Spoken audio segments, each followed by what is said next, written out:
दोस्तों, अमेरिका द्वारा वेनेजुएला पर हुए हमले और वहां के राष्ट्रपति निकोलस मादुरो और उनकी पत्नी को पकड़कर देश से बाहर ले जाने वाली घटना अब पूरी दुनिया में बवाल मचा रही है। पिछले 24 घंटों में इतने रिएक्शन आए हैं जो अगर जमीन पर उतर गए तो पूरी दुनिया का पावर डायनेमिक्स बदल जाएगा। इस वीडियो में हम उसी की बात करेंगे और साथ ही ये समझने की कोशिश करेंगे कि अमेरिका का ये दांव कैसे पूरी दुनिया में डॉलर के डोमिनेंस को बढ़ाने के लिए चला गया है। वहीं ये भी समझेंगे कि आखिर कैसे अमेरिका ने ये पॉसिबल करके दिखाया और अब भारत के साथ रूस और चीन के लिए भी ये कैसे एक मौका है जब वो सब अपने लॉन्ग अवेटेड मुद्दों को बढ़िया से सॉल्व कर सकते हैं। शायद ये मिलिट्री डोमिनेंस की नई शुरुआत है जिसे दुनिया के एक्सपर्ट्स एक नए पावर स्ट्रक्चर की आहट मान रहे हैं। चलिए शुरू करते हैं। The question is why? Why did Trump carry out this attack and why on Venezuela? Why does this country matter? US has confirmed that its military has carried out a large-scale operation in Venezuela. We want to know about the safety of Maduro and his wife. These are the latest developments post the attack by American. दुनिया की geopolitics को अगर आप ध्यान से देखें तो आपको तीन बड़े पॉइंट्स नजर आएंगे। पहला ये कि दुनिया इस समय एनर्जी कंजर्वेशन को लेकर पहले से ज्यादा एक्टिव हो चुकी है। आज से 100 साल पहले जिन देशों के पास फाइनेंशियल क्राइसिस थी या जो देश बड़े रिसोर्स स्कैरसिटी से जूझ रहे थे, अब वो देश रिन्यूएबल एनर्जी के साथ कन्वेंशनल एनर्जी सोर्स जैसे क्रूड ऑयल और कोल पर ज्यादा ध्यान दे रहे हैं। वर्ल्ड वॉर के बाद से ही दुनिया के डायनेमिक्स में एक बड़ा अंतर आया है। अब वही देश ये नहीं चाहते कि बाहरी डोमिनेंस उनके इंटरेस्ट को प्रभावित करे। कुछ देश इस बात से लड़ लेते हैं और कुछ बेचारे लड़ नहीं पाते। दूसरा सबसे बड़ा पॉइंट है इकोनॉमी, जहां हर देश अपने यहाँ इन्वेस्टमेंट को बुला रहा है और अपने रिसोर्सेज को शेयर करके एक डिप्लोमेसी बनाने की कोशिश कर रहा है। जिनके पास नेचुरल रिसोर्सेज और मिनरल्स की कोई कमी नहीं है, उनके साथ बड़े देश जैसे अमेरिका, रशिया, चाइना, सऊदी अरब और यहां तक कि भारत भी नेगोशिएट करके विन विन सिचुएशन वाली डील कर लेते हैं।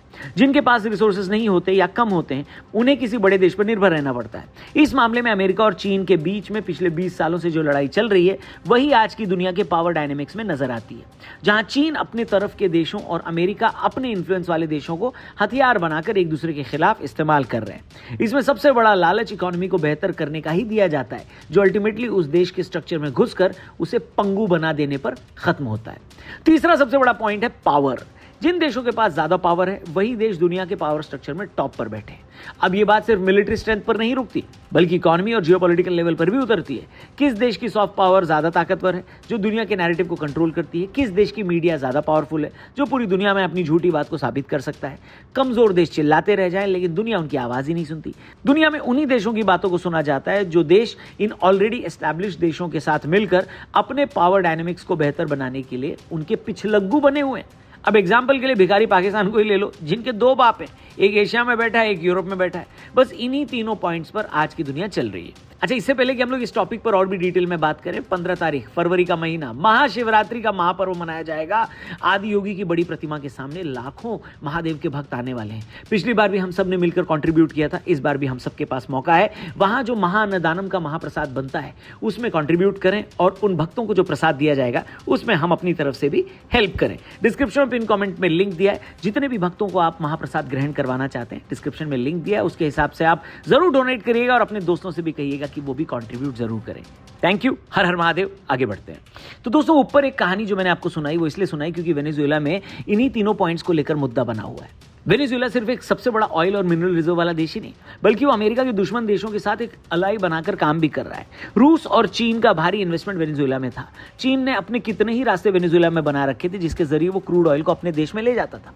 अमेरिका की इस हरकत के बाद से इन दोनों ही देशों को झटका लगा है। सबसे पहले तो रशिया और अमेरिका की डोमिनेंस वाली लड़ाई में रूस फिर से अमेरिका से पीछे होता हुआ दिख रहा है। दूसरा ये कि चीन के एनर्जी कंजर्वेशन के डायरेक्ट इंटरेस्ट को इफेक्ट करता है। जहां चीन वेनेजुएला का 80% तेल खरीदता था, वेनेजुएला दुनिया का सबसे बड़ा ऑयल रिजर्व है, तो जाहिर सी बात है कि चीन भी उसी रेशियो में उससे खरीदता होगा। ऐसे में चीन कभी ये नहीं चाहेगा कि अमेरिका जैसी ताकत चीन के इंटरेस्ट को चुनौती दे। ऐसे में यह हमला इस बात की आहट है कि हो ना हो, लेकिन वेनेजुएला इन तीनों ही देशों के मिलिट्री डोमिनेंस का सेंटर पॉइंट बन चुका है, जहां जल्दी इसी जमीन पर इन तीनों देशों की सेनाएं लड़ती दिख सकती है।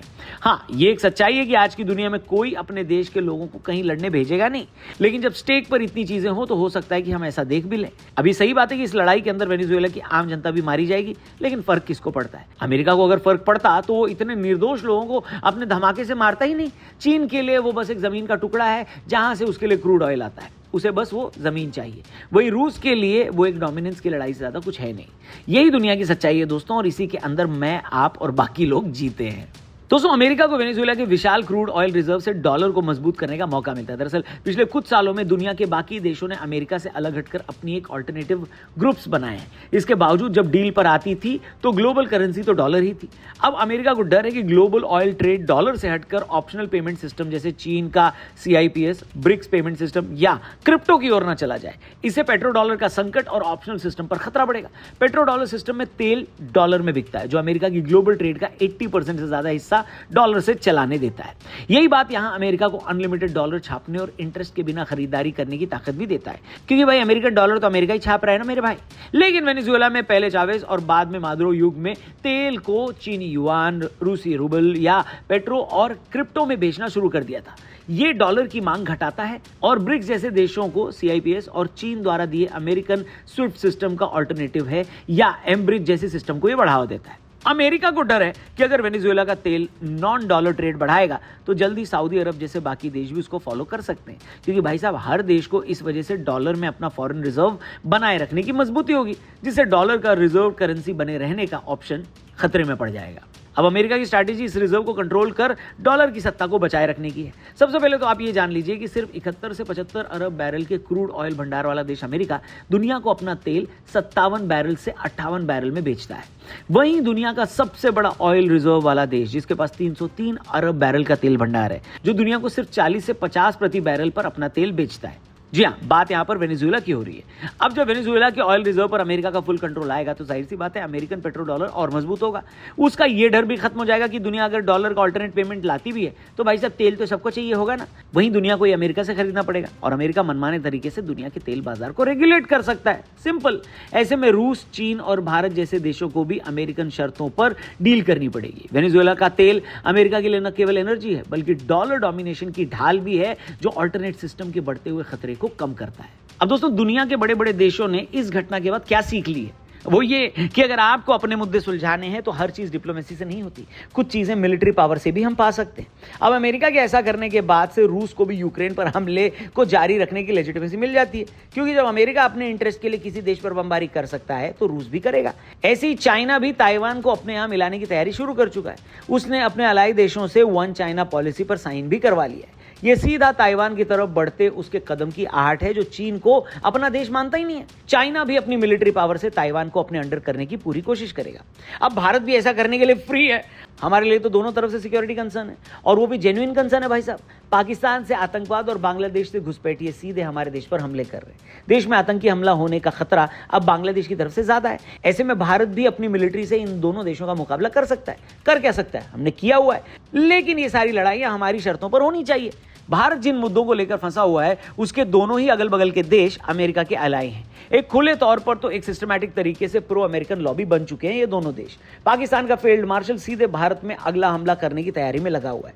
वहीं बांग्लादेश के अंदर यूनुस की सरकार एंटी इंडिया सेंटिमेंट्स को हवा देकर उसी जिहादी भीड़ को इकट्ठा कर रही है जो पाकिस्तान के अंदर करोड़ों में है, और अब ऐसे ही लोग बांग्लादेश में भी बनाए जा रहे हैं। ऐसे में भारत को पाकिस्तान और बांग्लादेश दोनों तरफ से लड़ने की तैयारी करनी पड़ेगी। अमेरिका और चीन की चाल भी यही है कि भारत को एक युद्ध में फंसाया जाए ताकि भारत की इकोनॉमिक ग्रोथ रुक जाए। वॉर हमेशा महंगी होती है दोस्तों। ऐसे में हमारे ग्रोथ प्रोजेक्शन पर भी इसका असर पड़ेगा। वेनेजुएला में एक चीज जो नोटिस की गई वो ये कि अमेरिकन ट्रूप्स के घुसते ही वहां की सेना ने लड़ने से ही मना कर दिया। ऐसा बताया जा रहा है कि अमेरिका ने पहले से ही वहां की मिलिट्री में अपना ग्राउंड वर्क पूरा कर लिया था और पैसे खिलाकर वहां के कमांडर्स को खरीद लिया था।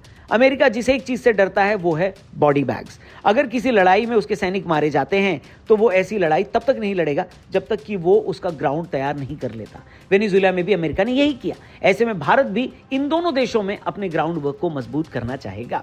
बाकी इस पूरे मुद्दे पर आपका क्या कहना है कमेंट करके जरूर बताना। वेनेजुएला के राष्ट्रपति को अपने देश से उठा लेना, उफ, इसे आप दादागिरी समझते हैं या एक अच्छी स्ट्रैटेजी? अमेरिका के लिए भी 2 शब्द जरूर लिखना, और हाँ, चैनल को भी जरूर सब्सक्राइब करना। डिटेल में आपके लिए डेली वीडियोस लाने की हमारी पूरी कोशिश रहती है। हमारी टीम और हम सबको बड़ा अच्छा लगेगा जब आप चैनल को सब्सक्राइब भी करेंगे और इसे अपने दोस्तों से भी जरूर शेयर करेंगे। बाकी दोस्तों से शेयर करने के लिए 2 और चीजें। हमारा इंस्टाग्राम का हैंडल मैं दूंगा। वेनेजुएला पर जो अमेरिका ने अटैक किया है, डोनाल्ड ट्रंप के मजे लेते हुए हमने एक मस्त रील बनाई है, जाकर हमारे इंस्टा पे जरूर देखना। लिंक डिस्क्रिप्शन में दिया है, और उसी डिस्क्रिप्शन में लिंक दिया है महाशिवरात्रि के महाअन्नदानम के लिए, जो हम सब मिलकर कॉन्ट्रीब्यूट कर रहे हैं। आप भी जरूर डोनेट करिएगा। अपने दोस्तों से भी कहिएगा कि 15 फरवरी को जब महाशिवरात्रि मनाई जाएगी आदियोगी की बड़ी प्रतिमा के सामने, तो हम सबके कंट्रीब्यूशन के साथ लाखों ऐसे भक्तगण होंगे, उस महाप्रसाद को ग्रहण करेंगे जो महादेव की कृपा से हम सबको प्राप्त हो। Thank you for watching. जल्दी मिलते हैं। जय हिंद, हर हर महादेव।